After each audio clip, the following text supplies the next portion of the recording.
Assalamualaikum warahmatullahi wabarakatuh. Nama saya Ahmad Ratu Solihin. Saya dari kelas 10 TIA.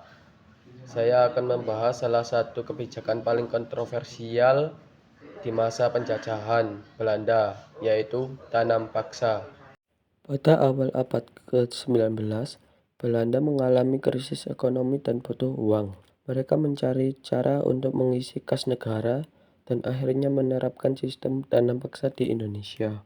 Aturan tanam paksa. Tanam paksa atau Kultursteles dimulai pada tahun 1830 oleh Johannes van den Bosch. Rakyat Indonesia harus menyerahkan 20% tanahnya untuk menanam tanaman ekspor seperti kopi, nila, tebu. Kalau tidak punya tanah, mereka dipaksa bekerja selama 66 hari di perkebunan pemerintah. Kenyataan di lapangan, tapi kenyataan lebih buruk. Dampak tanam paksa. Akibatnya, kelaparan terjadi di banyak daerah, terutama di Jawa. Banyak petani kehilangan tanah, jatuh miskin, dan bahkan meninggal karena kerja paksa dan kelaparan. Keuntungan untuk Belanda.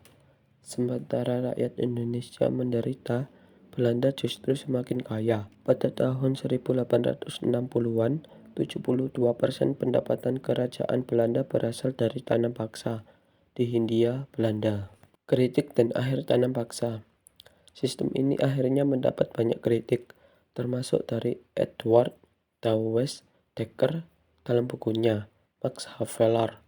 Karena tekanan ini, tanam paksa akhirnya dihapus pada tahun 1870 dan digantikan dengan sistem ekonomi liberal. Simpulan dan pesan akhir. Tanam paksa adalah salah satu contoh eksploitasi besar dalam sejarah Indonesia.